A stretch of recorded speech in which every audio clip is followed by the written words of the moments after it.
Hello and welcome to part 6, the final chapter of our series on Tekken 7 basics. This one might be a little longer than the others only because it was either that or make 2 very small videos, but I'd rather we finish strong. As always, all of the info that's in these videos is in the written guide, which you can find in the video description below. I've also once again included a link to the Tekken glossary and jargon list in case you need to reference that at any point. If we missed anything, or if there are other topics we feel should be included in a beginner's guide later down the road, we'll make additional videos for them and we'll update the written guide, but for now, this should be the last one. So let's get this done, shall we?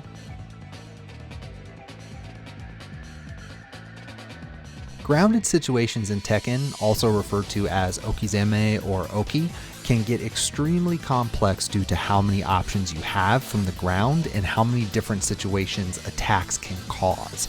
Here we are only going to address the very basic aspects of Oki. More complex situations we either have saved for upcoming videos or we've already done a video for it, so be sure to browse the channel a bit. But here, to keep our discussion consistent with how Tekken's practice mode displays it, we're going to refer to 2 types of get-up techniques: grounded techniques and stand-up techniques. Grounded techniques can be performed as soon as your character lands on the ground after being knocked airborne. Stand-up techniques are performed after you have landed on the ground and come to a complete rest, which happens faster than it sounds. In other words, you have a small window to perform a grounded technique, and if you do not perform one, you are required to do a stand-up technique or simply lay on the ground. Thankfully, there are only 4 grounded techniques to remember. You can either tech roll into the background by pressing a punch, tech roll into the foreground by pressing a kick, quick stand backwards by pressing back, or do a kip up by pressing forward.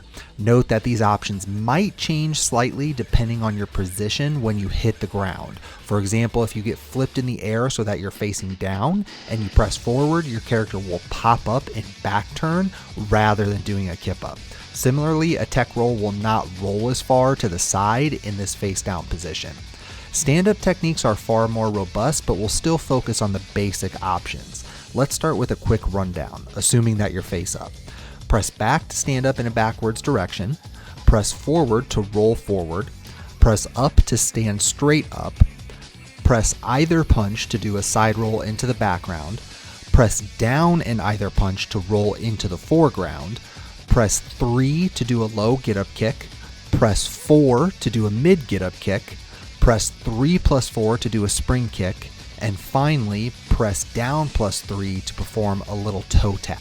And if this hits, you'll do a quick roll back into standing. For the side rolls, note that you can press and hold down after the roll starts to extend it and roll farther. You'll stay on the ground if you do this too. A few things to note about these stand-up options. First, there are quite a few characters that have unique get-up options or variations on these options. For example, several characters will perform a headfirst dive rather than a spring kick when you press 3 plus 4. Other characters simply have additional options that others do not, such as the bears who have 1 plus 2 punch. Second, keep in mind that there are 4 positions you can be in on the ground: face up, feet toward, face down, feet towards, face up, feet away, and face down, feet away. It's important to understand that your get-up options will look and act slightly different depending on what position you're in. For example, you can spring kick and toe tap from face up, feet toward only. Another example, your get-up kicks can sometimes knock down or even juggle in some positions. Another significant example, if you are face down, feet toward, or face up, feet away, and you do a backward stand, you expose your back for a moment during which you can be hit. There are many setups that use those 2 positions. Third, be mindful that attacks can cause situations that remove options and potentially add others. For example, many moves can spike or crumple an opponent to the ground, preventing them from doing one of the quicker grounded techniques, such as a tech roll. Other moves can slam an opponent to the ground in such a way that removes tech rolling, but still allows you to do some form of quick backstand. There are yet many other attacks that if they hit you grounded will still allow you to tech roll when you get hit. Again, there are many different situations you can find yourself in that are unique to certain moves, which makes studying them in practice mode really important. Fourth, you have the option to stay on the ground as long as you like before selecting a stand-up technique. Changing the timing on how you get up adds yet another layer to Oki meta. Although it is worth noting that if you roll to the side, you will be forced to stand up unless you do the extended roll by holding down after the roll starts. Lastly, everything said here generally applies to wall splats as well. You're allowed a grounded technique when you touch the ground, but there are still many moves that can slam you, etc. Walls can be particularly weird because if you hit the wall at a weird angle, doing certain things might put you in an unexpected situation. For example, you might end up back turn when you didn't want to, purely because you happen to be at one of those goofy angles. The crouch status and going into full crouch, which I will call FC frequently here, has some complicated system aspects to it. If you want to dive into some deep technical explanations, I recommend checking out a video link I've put in the description. It goes over more technical aspects of when you are and are not considered crouching. Here we're going to expand only a little on crouching techniques since there are some aspects that are important for beginners. First, a note about full crouch status. You will notice as you learn the game that some moves require you to be crouching in order to perform, but you also have standing moves that have downward directional inputs. How is it possible that these moves exist and that you also have to press a downward direction to go into crouch? The answer is that the game has multiple crouching states. The full technical details are in the video I just mentioned. However, the simple explanation is that the game will give you the benefit of the doubt and it will allow you to evade highs as soon as you press a downward direction. But it requires that you maintain this crouch for several frames before it puts you into a full crouch status. Until it does so, you cannot perform an FC move, and instead you will perform the appropriate standing move. As I'm sure you expect at this point, there are of course exceptions that will allow you to get into FC quicker, but these tend to be character specific. Again, check out the video I mentioned, otherwise just mess around with your character to see what you can find. Another thing we'd like to mention is forced crouch. Note that we do not shorthand this term as FC. There are many moves in the game that, despite being highs or mids, will force the opponent into a crouching state. Sometimes this happens on hit, sometimes on block, it all depends on the specific move in question. These moves are important to identify since being in full crouch obviously changes your options by changing what moves you have access to. On that topic, going from FC to standing is a similar situation as going from standing to FC in the sense that letting your character naturally return to standing does not immediately give you access to standing moves. The game wants to give you time to input a while standing move, so there's a window during which you will not necessarily get a standing move and will instead get the appropriate while standing move. You can, however, cancel this window by pressing any direction that isn't downward. The most common methods are tapping up or back. This is called a crouch cancel or CC and is useful in many scenarios where you are left in full crouch but you wish to quickly execute a standing move. Note that CCing is not necessary for moves that have an upward directional input. These moves are always accessible from full crouch. Although if your character has a full crouch move with an upward direction, you will get that unless you crouch cancel. The idea of an option select or OS should feel familiar even if you've never encountered the term before. It is simply using one option to cover multiple scenarios. OSs are highly situational, but as a general example, consider Yoshi's spin, which is back 3 or back 4. He can use this to simply remove himself from mix-ups and bad situations, thus completely avoiding all offensive pressure. It should be noted that an OS doesn't necessarily need to cover all options and can sometimes come with some risk because of that. Returning to Yoshi, in many cases, if the opponent reads the spin, at best Yoshi loses his turn, at worst they can outright punish him for it. But in return, he avoids the vast majority of follow-ups. Fuzzy guarding is similar to an OS but relates purely to blocking.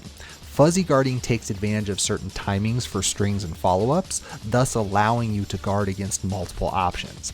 One easy example is Paul's down 1 string. If he decides to continue past down 1, he has two options: down 1-4, which ends low, or down 1-2, which ends mid. Unfortunately for Paul, down 1-2 comes out significantly slower than down 1-4. Consequently, if you block low after down 1 and then return to standing block a moment later, this will allow you to block both options. Again, you're taking advantage of a distinct difference in speed and timing. You can also accomplish this same result for moves or strings that don't have inherent mix-ups. If we look at Paul again, he's one of the many characters that have a simple PK combo, which is a generic high punch followed by a low kick. For him, this is 1-4. If you block low immediately after the jab, you can absolutely rise again before a follow-up attack will hit you, thus protecting yourself both from 1-4 and from 1 followed by a mid. As you might expect, one variation of this technique is to attempt a low parry rather than simply blocking low. Hit confirms, on the other hand, are basically the offensive version of an option select. Hit confirms are exactly what they sound like. Some moves allow you enough time to wait to see if they actually hit before you have to input the follow-up. There are many examples, but grabbing one at random, Law's forward 2-3 is a hit confirm. You have so much time to input the 3 that you can wait to see if the forward 2 hits or not. This is important, as it is with nearly all hit confirms, because the forward 2 is safe on block, whereas forward 2-3 is very much not. By confirming the 3, you are eliminating the inherent risk of the string. Of course, this takes practice to visually identify the hit. Lastly, I want to mention slow-mos. Slow-mos happen when one character is very low on life and then both characters initiate an attack. Slow-mos are mostly a gimmick to generate more hype for an intense moment. However, it's worth noting that you can often predict how a slow-mo is going to end long before it actually does. Not all slow-mos end with somebody getting hit, so during the slow-mo you can decide how best to follow up, making it much like a hit confirm in a very weird sense. Power crushes do something similar. Every time a PC absorbs a hit, its startup slows just a little bit. This gives you more time to react or sneak more hits in. Yoshi's back 1 spins are an example of a great counter PC move. It hits several times very quickly, and each hit adds to the startup of the PC. This allows him a lot of time to react to the PC, such as ducking, spinning away, etc., all before the power crush actually connects. Thank you very much for watching our Beginner's Guide series. As before, I really hope that these videos have helped introduce you to some of the deeper concepts of the game. If you ever need to reference something, don't forget about the written guide. If there are any future topics that we feel also belong in a beginner's category, we'll add it to the guide and then create an additional video for it. Otherwise, don't be afraid to share this with anyone you know that also wishes to pick up Tekken. That being said, anything beyond these videos we will present as a standalone intermediate topic. We've already got a bunch of those such videos on the channel, so we hope you'll browse through our other stuff as well as give this video a like and sub to the channel. I do as much streaming as I possibly can, so you can also find my Twitch link below as well. I also have links to Twitter and Facebook down there too. If you really like the channel content, please also consider supporting us on Patreon. That's the absolute best way to support your favorite content creators. Again, thank you guys so much for sticking with us through these videos. Have a good day and stay safe out there.